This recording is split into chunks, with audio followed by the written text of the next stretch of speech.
Have you ever needed to run a health and safety committee but you had no idea where to start? Have you ever been on a committee that was not achieving anything and therefore members would keep leaving out of frustration?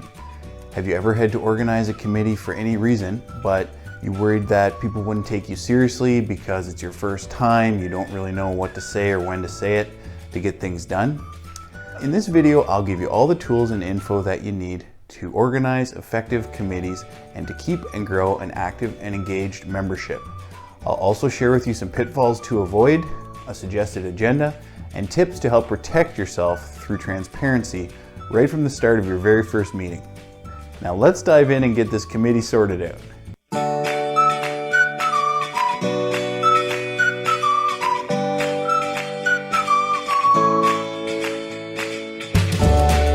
This video is broken down into 4 sections: overall considerations for committee meetings, planning and preparation for committee meetings, conducting effective committee meetings, and follow-up, things to do after your committee meeting to maximize its effectiveness. Overall considerations for committee meetings. Most importantly, and this is recurring throughout all my leadership training, take ownership of the problem. If the committee is not functioning properly and you want to make a change, take personal ownership of that committee. Do whatever you need to do to solve the problem. Often I'll see a committee that's struggling, and when you talk to the leadership or the members, you can trace it back to the fact that they have a victim mentality, they have lots of excuses, but no one really cares enough to actually solve the problems themselves. If you're ready to take ownership, you might be just what the committee needs to bring it back to life. Accountability. Committees need a high level of transparency to either their organization, the parent organization, or to their membership.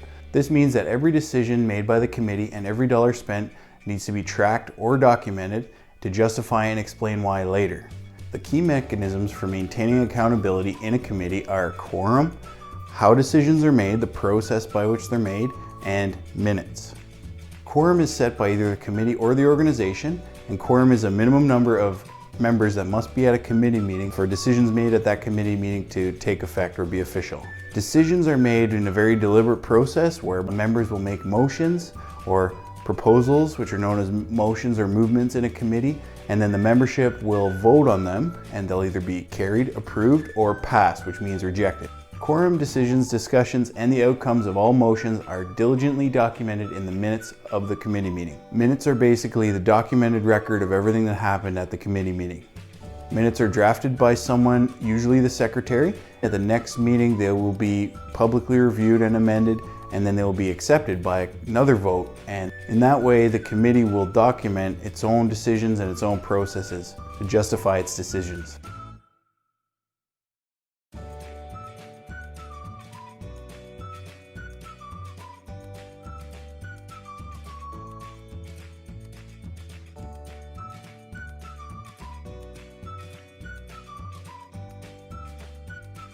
Preparing for effective committee meetings. Number 1, you want to recruit an active membership.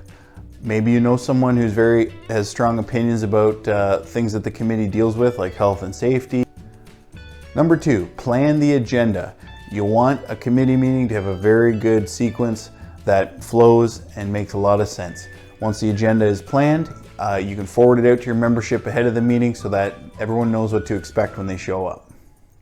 Number 3, you'll want to assign your key positions for your committee. The key positions are chairperson or co-chairs, treasurer, and secretary. Those are the biggest ones. Co-chair or chairperson, those will be the heads of the committee. They will speak for the committee. They will help coordinate meetings and give opening remarks. Your treasurer is the person who will manage the funds for the committee, track the budget. Usually they'll brief the budget at every meeting, give updates, and make sure that the committee is accountable for all the money that is being spent, if any. Final key position is the secretary. Very important position. The secretary will take the minutes or draft the minutes for everyone and do any administration required, or at least make sure it gets done, correspond on behalf of the committee or draft letters that the committee is going to send, and those types of things. Number 4, find or draft the committee's mandate and mission statement. If your committee is brand new, At the first meeting, one of the key things you'll want to do is vote in a mission statement or a mandate. If it's run by an organization, they may have a mandate for the committee, but make sure you know what that is, and you'll want it on hand when you get to conducting the meeting. Every committee should have a purpose, and that will be the mandate or the mission statement. Next thing you want to do is to locate the minutes of the last meeting. If this is the first meeting, don't worry about it, but if you're taking over a committee that is failing or faltering, you want to at least search for the minutes of the last meeting. Things that should be in there would be any decisions that were made by the committee, the attendance of who was there, and you can review those minutes as part of your upcoming committee meeting. The minutes of the last meeting will also contain, or should contain, the time, date, place of the next committee meeting which you'll be running. If the minutes of the last meeting are missing or incomplete, don't worry about it. You can start fresh at the next meeting.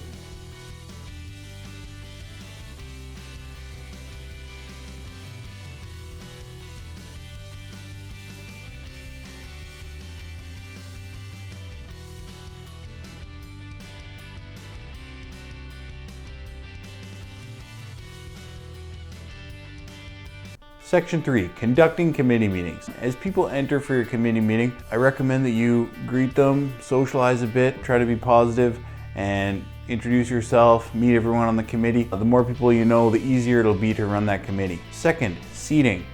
Depending on how formal or informal your committee is, you may have a seating plan, you may not. There may be a head table where the co-chairs and the secretary and treasurer will sit.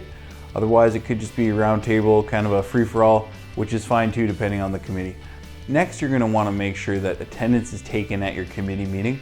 You'll need this to find out who was there later when you go back to document who was at the meeting. You also want to make sure that you have quorum. Another great reason to take attendance is if you add a contact information column to your attendance sheet, then you'll have everyone's contact info, email, phone number, whatever you want, so that you can reach out to people afterwards, send them the minutes, send them the agenda for the next meeting. Here's my suggested agenda for a committee meeting. Call the meeting to order, opening remarks by the chairs or co-chairs, which will set the tone.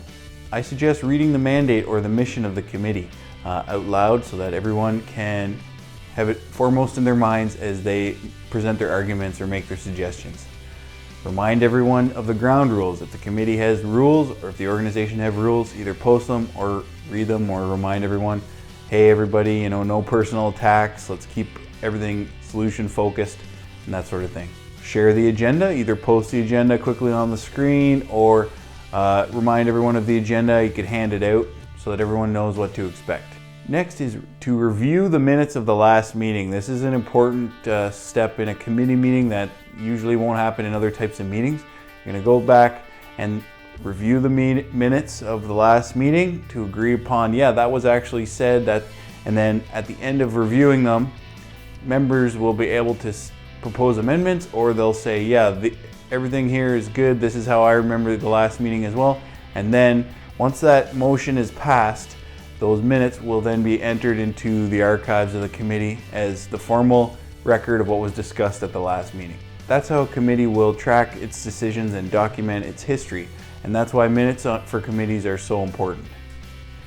Once the minutes have been accepted or amended, I recommend that whoever the treasurer is also give a quick presentation about the state of the budget, anything going on with the money of the committee. Next would be information presentations. Anything that needs to be presented to the committee could be done now. Anything new, a health and safety committee might hear the statistics, health and safety statistics from the month, or things of that nature. Old business. An easy way to go through old business would be to review the minutes of the last meeting. Old business being anything that's ongoing with the committee, any projects that are underway, or updates on things that were set in motion in the past. Anyone who's assigned to specific projects can also present on those as part of old business to bring everybody up to speed. Ideally, some old business would be wrapped up as part of the meeting and concluded. New business. So there will be new things brought up as well. The co-chairs or chairperson, secretary, treasurer, membership will have added to the agenda things they want to bring up at this next meeting. And so we can go through those. New ideas, new projects, proposals, anything. And after all that's done, strongly recommend you open it to the floor, to the membership present. Does anyone else have any new business hands can come up and people can bring up new ideas to be discussed. Schedule the next meeting in a formal committee. That'll be done by a committee movement with a vote and everything. Closing remark. I recommend that the chairs or co-chairs give some closing remarks to summarize everything that was talked about and close on a good note, positivity, re-motivate everyone. Thanks for all your help.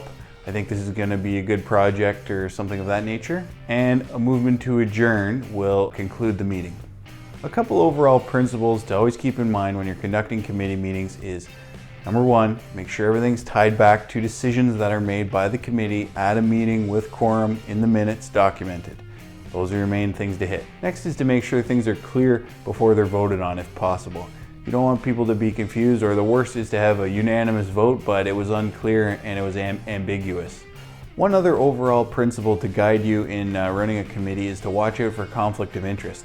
Especially in a big organization, you want to make sure you're not giving any unplanned kickbacks to committee members or anything that's going to not pass the litmus test of liability and accountability for the committee.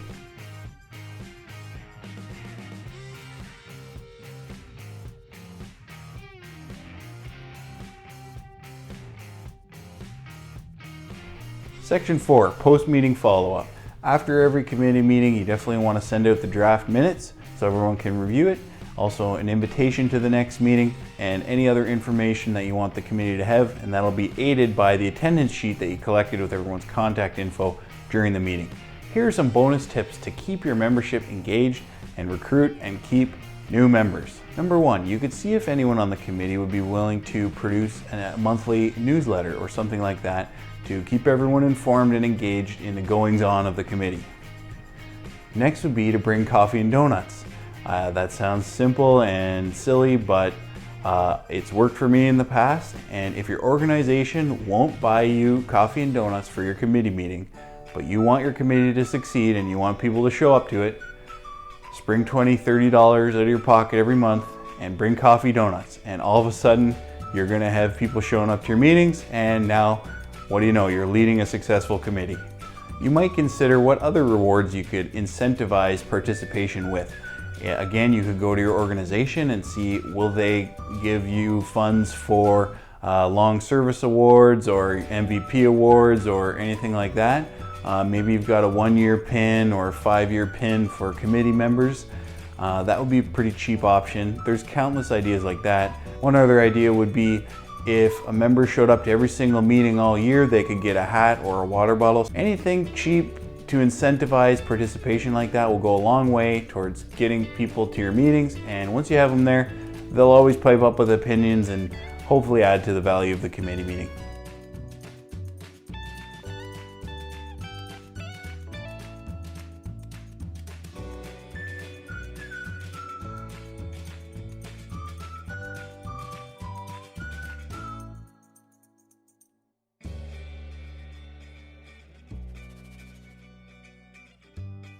Have you ever run a committee?